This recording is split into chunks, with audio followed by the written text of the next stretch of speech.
Bonjour, dans le cadre du canal pour le cinéma TV et plus précisément dans la rubrique Ciné-Livre, je vais vous parler d'un livre qui est paru au printemps de cette année 2025. Il s'agit d'À la bouche de Séverine Danflou, paru aux précieuses éditions Marest.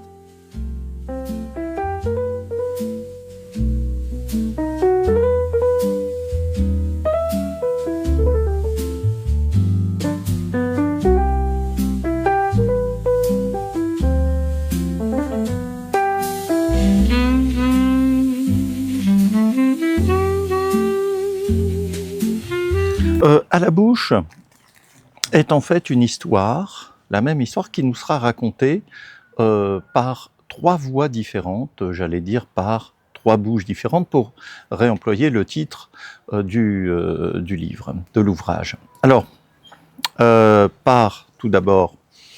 une femme, la protagoniste, dont nous reparlerons dans quelques instants, et puis par un homme, son époux, et par l'enfant du couple. Alors il s'agit, je parlais de roman, mais il s'agit d'une sorte de conte cruel, comme on pourrait le dire, d'un recueil fameux de Villiers de l'île d'Adam, qui est en trois parties, qui s'organise autour d'une histoire, d'une femme, qui est recueillie par un aristocrate déchu, un aristocrate dont la famille est sur le déclin, comme le château d'ailleurs l'est également, le château qui tombe en déshérence, en ruine, avec des pièces qui deviennent inhabitables, voire inaccessibles, et cette femme qui de timorée va devenir plus affectueuse par instant, va devenir une épouse, va devenir mère, mais au fil de ces transformations va de nouveau ne plus s'accepter telle qu'elle l'est véritablement et va vouloir changer de peau, changer de corps, changer aussi de situation, notamment en s'enfuyant avec son fils, en s'enfuyant avec son enfant, dans une forêt mystérieuse. Alors, c'est une histoire qui est également basée sur les sentiments, sur les sensations de cette protagoniste, et notamment la notion de désir d'aimer, de désir a fortiori de former un amour, forger un amour, et puis aussi de désir d'enfanter, de désir d'avoir un enfant, mais aussi, et surtout c'est ce qui prime en elle, un fort et intense désir de liberté. Alors, c'est un roman qui donc s'organise, une histoire qui s'organise autour de trois récits, de trois micro-histoires, on pourrait dire. Alors premièrement, la première micro-histoire, la première partie du livre s'organise autour de l'histoire de cette femme qui veut se libérer, changer de nouveau de peau, de situation, reconquérir sa liberté, et qui, face à son mari, qu'elle considérait comme un prince charmant, le considère ensuite comme quelqu'un de beaucoup plus méprisable, méprisant également. Et elle va vouloir, avec son fils, s'enfuir dans les environs de ce fameux château qui ressemble à un château très mystérieux, un château doté d'une inquiétante étrangeté, comme on pourrait le dire. Et elle va s'enfuir donc dans une forêt qu'on qualifie forêt d'épines, dans une cabane où elle laissera son fils. Elle ne l'abandonnera pas, mais elle se dit que son fils aura beaucoup plus de chance si elle le laisse dans la cabane que si elle s'enfuit incessamment avec lui. Et puis, je ne vous raconte pas la suite de sa version des faits, et j'en viens tout de suite à la deuxième partie du livre, qui est la deuxième version de cette histoire, c'est celle avec le point de vue du mari. Le mari qui, d'homme amoureux, épouse cette jeune femme, épouse la protagoniste, et qui, selon ses dires et selon ce qu'il raconte, la trouve de plus en plus mystérieuse, inquiétante, voire folle. Selon ses propos. Nous avons un point de vue ici masculin qui est très chargé vis-à-vis de l'épouse. Et donc, le mari qui raconte aussi cette histoire selon une version un petit peu teintée de Barbe Bleue et d'Histoire d'eau de Pauline Réage. Si nous pouvons parler de deux hommages en quelque sorte auxquels Séverine d'Anflou fait mention. Et ensuite, troisième version, c'est celle de l'enfant du couple, celle du fils, qui raconte la fusion qu'il entretient avec sa mère, et il cherche à revoir sa mère après la fuite, et il le pressent la capture de sa mère, qui revient au château et qui semble désormais être un être inaccessible, et c'est quelqu'un qui avait été formé par les contes à la bouche racontés par sa mère avant sa fuite. Et ces récits oraux ont constitué pour eux une forme de lien, une forme de mur protecteur et d'hostilité en même temps par rapport au père dont il devient désormais méfiant, dont il ressent de plus en plus d'hostilité, même lorsqu'il revient. Alors, parmi les nombreuses qualités du texte de Séverine d'Anflou, nous avons cette polyphonie narrative constituée par une focalisation majoritairement utilisée, qui est la focalisation interne, c'est-à-dire le point de vue des personnages, un point de vue qui est très subjectif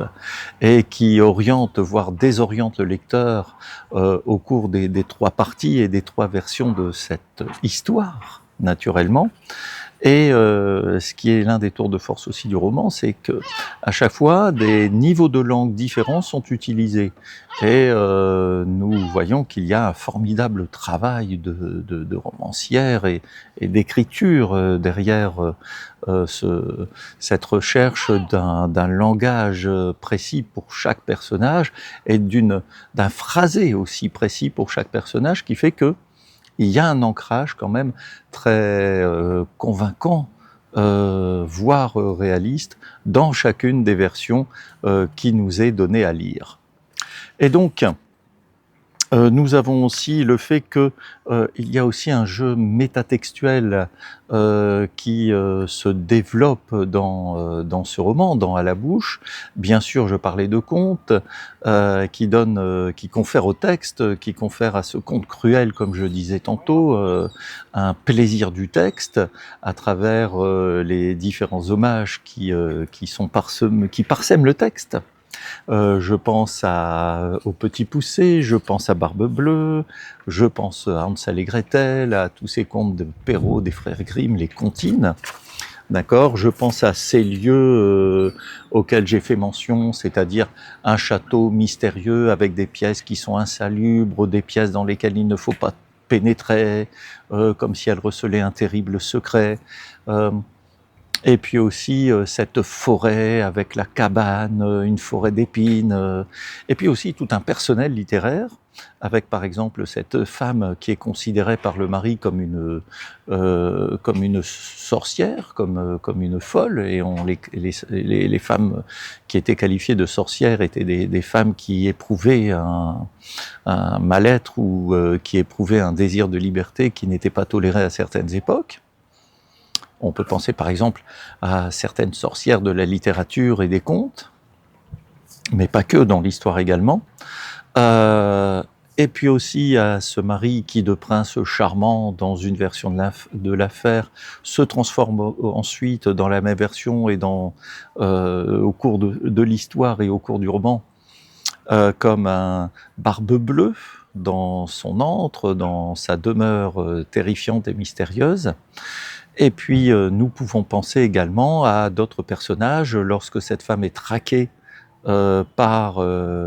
les compagnons de cet aristocrate, par des chasseurs, hein, qui sont à la poursuite des protagonistes des contes dans certaines histoires. Et puis, on peut penser aussi à des forains inquiétants qui peuvent nous faire penser à certains forains tels que nous les avons dans le fameux film de David Lynch, Elephant Man. Alors, je parle d'Elephant Man parce qu'il y a des allusions, des hommages aussi au cinéma, et c'est pour ça que ce livre a sa place dans cette rubrique, parce que c'est un livre qui a des atouts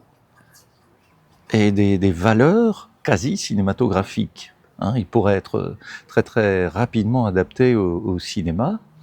Par exemple, il y a aussi toutes ces allusions à un film culte des années 50 de Charles Laughton et magnifiquement photographié par Stanley Cortez, qui est La Nuit du Chasseur, avec Robert Mitchum et Lillian Gish, entre autres. Il y avait aussi Peter Graves dans le rôle du père qui apparaît au tout début du film, du père des enfants. Et puis il y a aussi, excusez-moi, l'histoire de la fameuse poupée qui est là également, et qui est un des personnages qui est un personnage sous-jacent, et finalement pas que sous-jacent, mais important dans le roman, mais aussi dans le film de Laughton. Alors, en conclusion, on pourrait dire que par ces thèmes, par exemple l'intériorité, l'extériorité, intérieur, extérieur, liberté, désir, fuite, changer de corps, changer de peau, désir de liberté, hein, la notion de liberté, la fuite, et par aussi les qualités de son écriture. J'en avais pas parlé tout à l'heure, mais il y a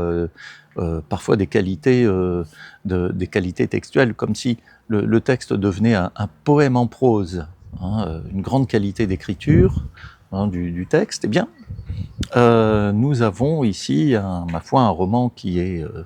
formidable, qui est passionnant, qui est déroutant, mais qui va au-delà de certains romans qui nous sont proposés désormais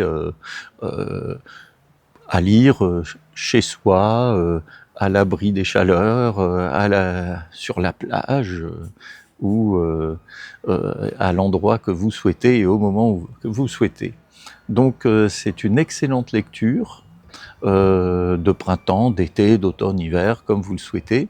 Et je dirais que c'est un récit varié, c'est un récit qui est luxueux, c'est un récit qui est, comment dirais-je, magnifié par la qualité de son écriture, de la diversité de ses voix, la diversité de ses thèmes et de son écriture. Voilà, je vous donc recommande de nouveau ce récit, hein, ce texte qui est à la bouche par Séverine Danflou aux Précieuses Éditions Marest. Je vous remercie de l'écoute et je vous dis à très bientôt. Au revoir.